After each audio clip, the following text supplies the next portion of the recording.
Hey everybody, welcome back to the K2N Online Paddle School. We are back here on YouTube, and this week we have another episode of the K2N vlog. Before we get started with the vlog, we are flush with product. We have the Viper Va'a paddles are now in stock, so if you order one today or in the near future, they're gonna ship as soon as possible. Usually within 24 hours I can get them boxed up and out to USPS.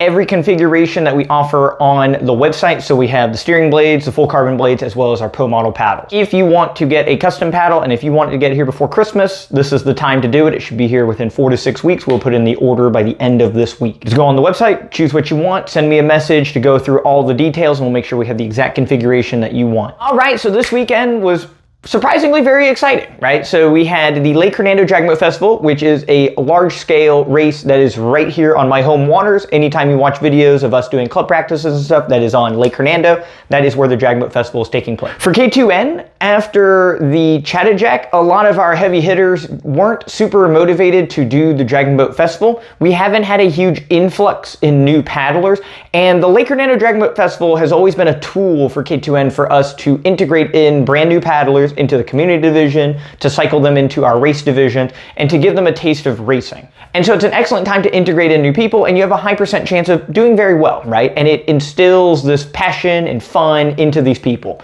But for us, K2N here in Hernando, we've been kind of struggling with finding new participants, finding new paddlers, and just giving them a platform to even race.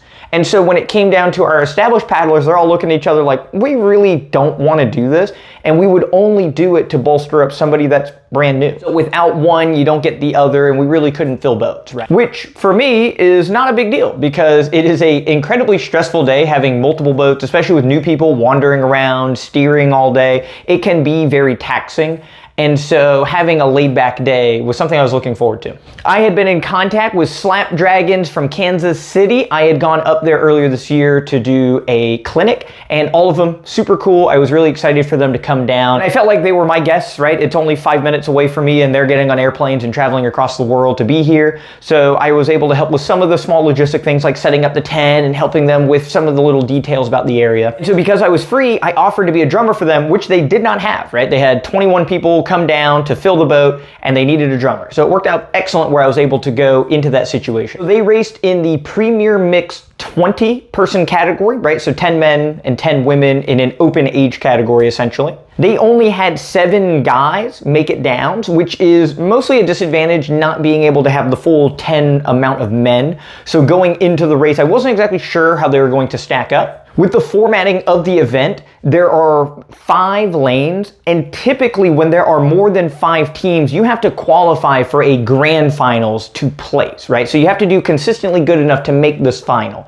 With the Premier Mix 20, there were only 4 boats in the category, meaning that the first round and the second round, the only advantage you get from that is being placed in certain lanes in the finals. But you can place 4th, and get first at the end of the day, and you are the overall champion of the day, right? So understanding that they were going in with some tactics to go easy in the first couple of rounds and then really hit it in the final round. And that was the exact game plan. So in the first round, they actually got 4th place. And even for me, I was like, well, I'm not 100% sure if they're gonna be able to make up this huge gap, right? But coming back into the second round, they took 1st place overall, right? And so you could see that they were definitely holding back from one round to the next. And this actually played right into things perfectly. Because they got 4th in the first round and 1st in the second round, they were assigned the 3rd seed. And the 3rd seed was placed onto the outside lane in the finals. And we had kind of determined that the outside lane was the fastest one because of the wind direction and just the formatting of the race in general. So everybody was going into the finals with a big mental boost, right? They were in the superior lane. You just beat everybody already. And to add to that mental aspect, they invited me to go from the drum seat to replace a lady inside of the boat, right? So I was able to swap with somebody and jump into the boat and be part of the finals. It was very, very kind of all of them to allow me to do that, right? I just wanted to be a spectator, and even in the drummer seat, they were going to win the event, but it just adds to the mental aspect. Everybody just feels so confident going into the finals, and that confidence revealed itself, right? You could see that the boat was performing at its best at the end of the day. So I think that was a good showcase. Don't let your first round mess you up for the day. Even for me as an onlooker, I'm like, things are not gonna go well. And then then immediately, right, things started to turn into their favor, right? It's not about how you start, it's about how you finish. All that footage at the end of the day, we have the footage from Flying with Dragons, which is a YouTube channel here. If you haven't heard of them, go and subscribe. They do excellent drone footage. I think they're associated with a specific club because of the videos that they upload mirror a specific club in each of those heats. Big shout out and big thank you to them for providing this footage. I am wearing a GoPro in the first and the second round, so I'll splice in some of that race footage to go with the aerial drone footage. This week's talking point is about being a cog in the machine, right? Taking a backseat from running the show and running the circus to just being part of it. And in the last couple of weeks, I have not been the true leader in these situations, and I absolutely enjoy it, right? I have absolutely no problem being part of a machine that I am not really responsible for. And so what I mean by that is with K2N, I am in charge of every single little detail. And one of the reasons that I put myself in that situation is K2N is a representation and a mirror of myself, right? When K2N does well, I am perceived as doing well. When they don't do well, I am perceived as not doing well. My name, my reputation, my legacy is attached to this organization, right? So I take it upon myself to run it in a way that I feel is most efficient, right? It's something that I take very personally, and it is something that is an extension of who I am. But on the flip side, when I am a guest paddler, or if I'm part of a team and we elect somebody else as the leader, I give my full confidence to that person, right? I will never interject. I will never complain. If they tell me to jump off a bridge, I will jump off immediately, and when I have to face the consequences, we can figure all that out later, right? But I have absolutely no problem just being a follower in a lot of these situations. Chatterjack team is a great example of that. I'm steering the boat, but really seat 5 is the brains of the operation. Go left, go right, keep forward, go over here, go over there. The moment he says it, I immediately do it because I have all of the respect and confidence necessary. I believe in him, and I'm going to put the boat where he feels it is the best, right? And I have absolutely no problem with that. It isn't, hey, go left. Well, if we go left, blah, blah, blah, I think we should go the other. It's not the time or the place for that, right? We have already all together said that we are going to listen to this person. We are going to do what he says, right? He goes left, silently pushing the boat to the left. And with Slapdragons this weekend, right? They have a coach that is running things, and I am a silent observer. Anything they say, I will do. Robert, on the drum seat, we want you to say this at this point and do this. I'm going to do it. I'm not going to argue. I am not going to mess up this thing that is going on, right? I want to be the perfect cog in the machine to make it run even better. And for a lot of people, it's very hard to make that split, right? It is so hard when you are in control of something to relinquish that control to somebody else. You see it all the time, right? Sometimes it stems from work, right? Somebody is a boss at their work, and when they come into a group setting, they got to be the boss because that's just who they are. That's what they get paid to do. That is their existence, right? And being able to have that off switch is so important in being a good teammate. It makes you a better leader as well if you can play both of these roles. You can be empathetic to both sides of the coin, and it makes you more valuable to any organization that you're part of. Growing up in sports, I was never the captain. I was never the leader. I was silently listening and silently doing, right? I didn't become a leader of something until I was an adult, and there was nobody else that would do it, and now the responsibility has to fall on my shoulders. But as things evolve, some of the implications on that have evolved with it. And I do enjoy being in that position because you can do the most. You can feel the most impact from your decisions leading to tangible results out in the whole world. But I am equally content in being part of an organization that is doing well and just being part of that system, right? If they're going to be successful and all I have to do is listen and shut my mouth and do what they say, I'm not going to say a word, right? Because I want to win, they want to win. We all have the same idea and goal. And in this situation, me yapping my mouth doesn't make the team better. So it's sometimes better to be quiet. But it's something to keep in mind as you are in these group interactions, right? There is a time to have an on switch and an off switch. If you got 10 people that all have an on switch, that all got to be the boss, that all got to be the leader, and you're pointing your ship in 10 different directions, you are destined for failure, right? It is just a matter of time before this ship hits the rocks. You need one clear, concise goal, and everybody just believes in it. There is a time and a place to make assessments, to make changes in an organization, but when it is time to be optimized, when it is race day, that is not the time or place for it, right?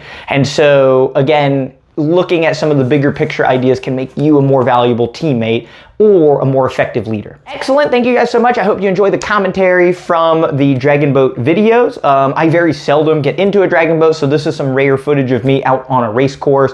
And if you look closely, you might see that I might be fist pumping after one of the finishes. Thank you guys so much for the ongoing support, and we'll see you all next week for the next K2N vlog episode. All right, a big thank you to Flying with Dragons. Be sure to go check out the channel and subscribe. I have their information in the description. So a lot of production value here. Slap Dragons Kansas City is on the outside. They're in the pink boat furthest from the camera here. And the drone footage is going to start right here. Really cool, spectacular footage. Makes it a lot more exciting. I have the cowboy hat in the drumming seat. And I also have the GoPro on my head. And right here, transfers to the video in the first person. So going in, they had their normal start, and then the rest of it was overall pretty conservative. No finish, no big push at the end. Again, just kind of going through the motions and saving energy for the later heats. And overall doing pretty good. The race is kind of a staggered start, so the outside lane starts forward and the other lanes make up that stagger pretty early. And so visually looking over, it's like, oh man, we're pretty even with some of these other boats. And really, they had just made up the stagger. And you can see now from the aerial view that they start pulling up. You can see I keep turning my head because I'm trying to keep track of exactly where we're at. The boat 5 is really pulling ahead. We were talking about the outside lane being fastest. Boat 5 here, the fastest time of the day for them was in the first round. They're in the outside lane, and then they progressively got slower throughout the day as their lanes changed. Kansas City only had one team in, so we have the 20-person boat here. Some of the other teams were posting 10-person boats and other mixed teams or gender teams, and some of that adds up as the day goes on. Some teams get a little bit weaker because they're doubling up. They got to do 6 races instead of 3. So just focusing on one event gives you a huge advantage and potentially winning that. It's something that I have done in the past with Dragon Boat as well as with the OC6s, right? So just racing in mixed, for example, and resting during men's and women's when other teams are doubling up, it can be an advantage by the end of day. So that was one thing that was also going for Kansas City, was they only had 3 races to focus on. This is coming into the finish. You can see things are pretty close for the racing, but again, the finish lines are slightly closer for all of the other boats. So Kansas City ends up getting 4th place there. And again, at this point, I wasn't 100% sure if we were going to make that up as the day went on. So 125.7 for the first place, 128.3. It's only 2.5 seconds or so, but it's a lot in sprint racing. Qualifying heat number 2, this is where they show me up. So we swap into the outside lane. And lane 5 potentially is the faster one, right? So going into this race in particular, that was one of the perceived advantages. They have these buoys that you hold onto to keep your boat on the start line. So you can see that I threw that down at the beginning, and then all the battlers end up hitting it and the boat runs it over. It wasn't windy enough to need the tether, but it's a lot better than some of the other systems that they use to keep the boats together. So this boat 5 actually starts furthest back, so you can see they made up the stagger almost immediately. So our finish line in lane 5 is actually closest to us, and you can see they're starting to pull ahead. I keep turning my head and looking and realizing, oh crap, we're an 1/8 of a boat length ahead of everybody. We have a huge advantage there. So we're about 2 or 3 strokes up on everybody. And one of the only things that really changed, it just seemed everybody was pushing harder into the water, and that little extra force moved the boat a little bit more, and it starts to pay dividends as you go through. This one also had no finish at the end. It was just one consistent pace from after the start all the way to the finish. And at this point, this is pretty much the end of things, right? Like once you're up this much on other teams, there's only about 100 meters left at this buoy. It's really hard to make up this gap, right? Like it doesn't look like a lot, but it is. Like it's almost impossible unless one team completely blows up to make up this much of a lead. And so I'm up on the drummer seat. This is me getting excited because I know, they have sealed the deal. They went from last to first. Very exciting. And I can't help but get excited because I knew that was that. So that's me cheering for them. Very cool, very exciting. Really happy to be in that seat and watch them do that. After doing the clinic, there were so many people that were new in the beginning of the year. I think 14 people had come down, and it was cool seeing them be successful. So 125.7. And now with the championship final, The Kansas City is on the outside lane, but the drone footage is on the opposite side. I am out of the drummer's seat. I am in seat 6 on the right-hand side. If you look super, super close, you can see that I have long sleeve yellow to go with my Slapdragons jersey.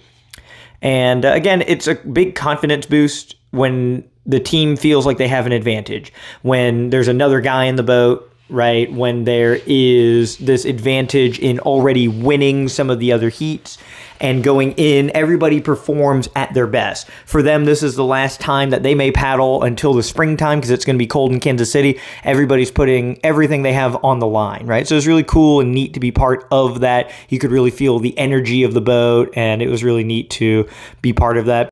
I was borrowing an adjustable paddle, and the handle actually got a little loose on me, and I was glad that I was able to kind of recover and not look like a total novice clacking paddles while messing with the top T grip, being able to move it and just kind of move my hand position to make sure it wasn't spinning around so much.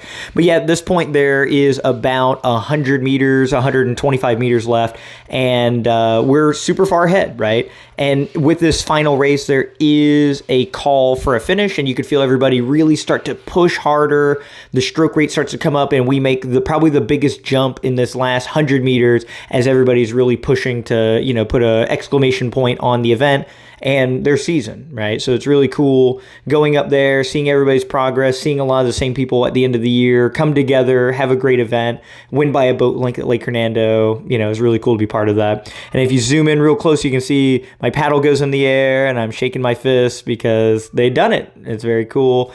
We were the fastest boat of the day. We beat all the open boats. Every category, we were the fastest time at 123.9. So we're the only boat to go under 124 on the overall speeds. Congratulations again to Slapdragons Kansas City. Thank you guys so much for coming down. Thank you guys so much for checking out the video. See you next week for the next video.